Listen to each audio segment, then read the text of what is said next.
Bonjour à tous. Aujourd'hui, nous allons dessiner notre premier schéma de commande.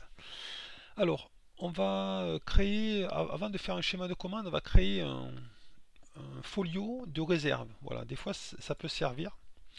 Donc là, je vais aller dans l'explorateur de folio, ici, et je vais créer un folio, nouveau folio, je vais l'appeler réserve schéma de puissance, par exemple. En même temps, mais je vais créer mon schéma de commande qu'on va faire tout à l'heure. C'est le but du tutoriel. Voilà. Donc, je vais ici. Ah, j'ai fait une faute. On va modifier. Modifier le titre. Voilà. Réserve. Ici. Donc, je me mets là. Et par exemple, je vais mettre un titre en diagonale marqué réserve puissance. Donc, je vais dans ici. On va cliquer sur texte là. Et je clique ici et je vais taper texte réserve puissance. C'est tout simple, mais je vous fais voir. Alors là, réserve puissance, ça va être petit, donc je vais l'agrandir. Ici, là, je clique là et j'agrandis comme ça. Pas trop gros quand même. C'est bon. On va l'agrandir un peu plus. Alors, soit je fais comme ça, bien évidemment, là je fais comme ça, mais j'aurais pu double-cliquer dessus et trouver la taille là, évidemment. Je vais mettre une taille, un angle de 45, par exemple, 45, et voilà. Et j'ai réserve puissance. Décidément, j'ai du mal avec le E aujourd'hui. Donc réserve puissance, voilà. Et je peux mettre comme ça, je l'agrandis comme je veux. Voilà, c'est une petite information, ça peut servir. Donc maintenant, on va faire notre schéma de commande. Donc on est ici, notre schéma de commande, et alors, je vais faire quelque chose de très simple. Je vais dessiner un bouton marche arrêt, classique. Donc on est parti. Alors déjà, il faudra l'alimentation là-haut. Donc moi je suis en 24 volts. Donc ici, on va dans connexion. On choisit commande inférieure à 50 volts. Ici, alors là-haut, ça a été diminué. Donc voilà, je coche ici pour avoir les polarités. Alors qu'est-ce que c'est les polarités? Je vous rappelle, c'est ici les tenants aboutissants qui apparaissent là et là. Ensuite, qu'est-ce qu'on peut faire d'autre? Alors là, ici, il n'y a pas de numéro, c'est que on va mettre repérage automatique. Ensuite, je vais mettre la commande, donc le 0 volt de la commande. Donc 0 volt, on va prendre TBT sécurité. Je vous avais déjà dit, qu'on fait nous au lycée. On prend le neutre, c'est le 0 volt courant alternatif, et on a pris TBT sécurité pour le moins, courant continu, pour différencier les deux. Alors ici on va dessiner donc on va prendre un bouton poussoir, dans un symbole ici on va prendre poussoir, on va voir ce que ça nous dit par mot-clé, poussoir. Donc poussoir, on va prendre celui-là, on va prendre celui-là, tiens, un bouton poussoir là, un bouton arrêt et un bouton marche. Non, c'est pas celui-là.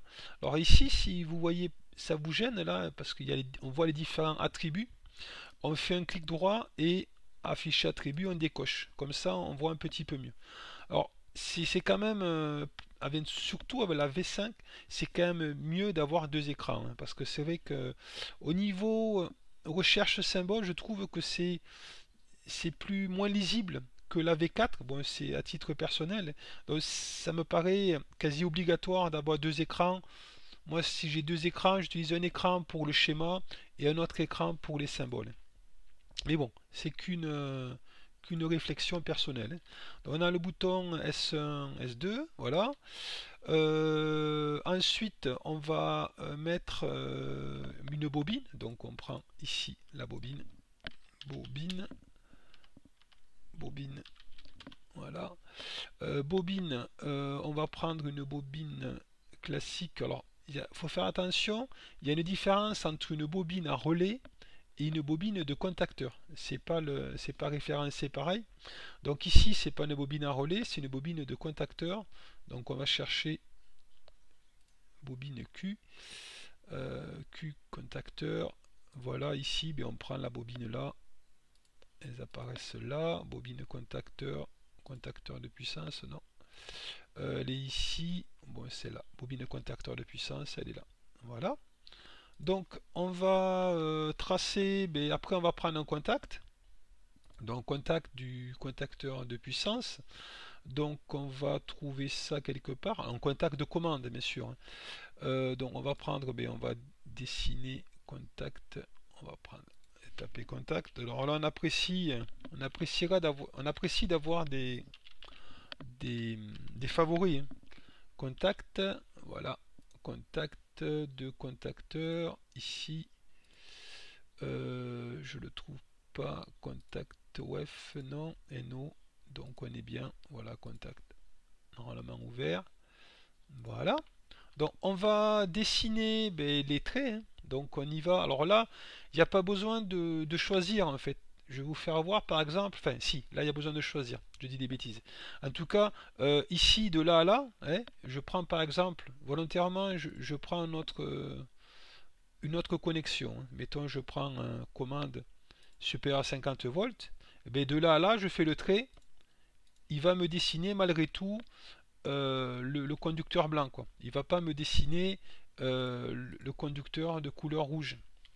Parce qu'il sait que déjà il y a du blanc, donc ça paraît logique. Mais ici, on va dessiner, enfin, on va tout traverser carrément de là à là, puis on va tracer de là à là. Bon, maintenant ça va vite. Normalement, on sait faire. Et de là à là. Voilà. Donc il faut mettre la référence et la localisation. Alors je ne vais pas faire mettre les références pour ça parce que c'est répétitif, je l'ai déjà fait X fois. On va mettre par contre la référence pour le contacteur. Pour vous expliquer quelque chose.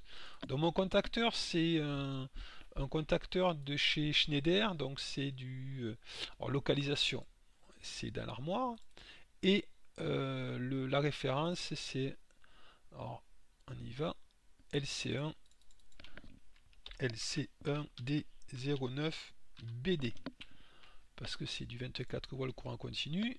Est-ce qu'il y est? Il est sur mon ordinateur, donc très bien. Vous voyez ici, on a les références croisées, donc quand le symbole a été créé, il a été créé 3 contacts de puissance et 2 contacts de commande. Alors, au niveau des contacts de puissance, ça, on appelle ça le maître. La bobine, c'est le maître. Et tous les contacts, on appelle ça des esclaves. Donc ici, on a un premier esclave qui est là. C'est ici, on va l'appeler 9Q1. 9Q1. On clique ici et on va chercher 9Q1, il est là. 9Q1, OK. Et le logiciel, automatiquement, il m'a mis 13-14. Bon, il n'a pas trop le choix, hein, il n'y en a qu'un, hein. Donc, il m'a mis automatiquement 13-14. Je vais voir mes autres esclaves. Donc là, c'est pour la partie puissance. Donc, je clique ici. Alors ça, là-haut, la vue, on peut l'enlever, hein. Enfin, je peux l'enlever, voilà. Donc, je clique sur ma partie puissance, là. C'est 9Q1. Ici, mon contacteur qu'on avait dessiné, je vous avais dit ne mettez pas de référence, c'est un conseil. Il faut d'abord mettre la référence sur l'esclave. On est en train de le faire. Donc ici, je double-clique là, et là, je choisis 9Q1. 9Q1, OK. Et là, il me dit, on n'a pas le choix d'ailleurs, il me dit, j'ai des contacts de disponibles, donc est-ce que voulez-vous l'appliquer? On met oui. Et là, il m'a appliqué 1, 2, 3, 4, les contacts qui existent sur le contacteur que vous achetez chez Schneider. Voilà pour ça. Donc ensuite, on aurait pu faire un copier-coller de tout ça pour les différents boutons poussoirs, hein, avec les références bien évidemment. Et je vais vous faire voir aussi un petit peu que le logiciel il nous aide dans la conception. Je vais dessiner un voyant ici. C'est pas ici, pardon, dans le symbole, ça ira mieux. Voilà, je vais prendre un voyant. Voyant, voilà, voyant. Et un voyant classique, voyant comme ça. Voilà, je le dessine volontairement là. Je vais prendre un contact du contacteur, donc je copie ce contact, je vais fixer à défaut, donc je vous l'avais fait voir, c'est-à-dire c'est un copier-coller neutre, sans référence. Donc je prends ici, je me mets là. Donc clic droit et je fais fixer à défaut, donc je le prends, il n'y a il n'y a pas de référence.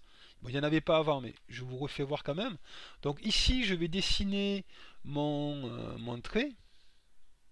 Voilà, donc je trace de là à là, je traverse et ça me le met. Et ici, c'est 9Q1, c'est un contact de 9Q1. Donc j'y vais, je tape ici, je vais chercher, soit je tape 9Q1, soit je vais le chercher, ok. Et là, le logiciel, il me dit, ben, je ne peux pas le mettre. En effet, on n'a que un contact normalement ouvert, on n'en a qu'un seul, donc il ne voudra pas mettre 9Q1. Donc il faut qu'on modifie la référence. Donc je double-clique dessus, et là, dans matériel référence, je vais mettre ma référence du contacteur. Enfin, je vais modifier ma référence, excusez-moi. Donc là, je vais prendre, alors que je me rappelle, c'est le bloc additif, c'est LA1D22. On va prendre un bloc additif. Par exemple, je reviens ici. Voilà, ici. Ici, je me mets là. Et là, je prends LA1. LA1DN22. Alors, il y a 2 NO, 2 NF, c'était peut-être pas obligatoire d'en avoir autant, mais tant pis. On fait OK. Est-ce qu'il y est sur mon ordinateur? On va voir ça. LA1D22. OK. Et là, vous voyez, il m'a rajouté les contacts que j'ai décidé LA1D22, donc 2 NO et 2 NF. Donc on va refaire ici, on va saisir 9Q1. Donc ici on choisit 9Q1. Et là, il me dit, ben, j'ai des contacts disponibles. Est-ce que lequel tu prends? Bon, ben, je prends le 83-84. J'aurais pu prendre le 53-54. Je fais OK. Et voilà.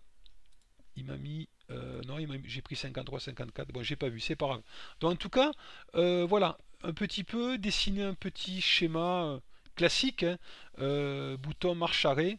Voilà pour ce tutoriel.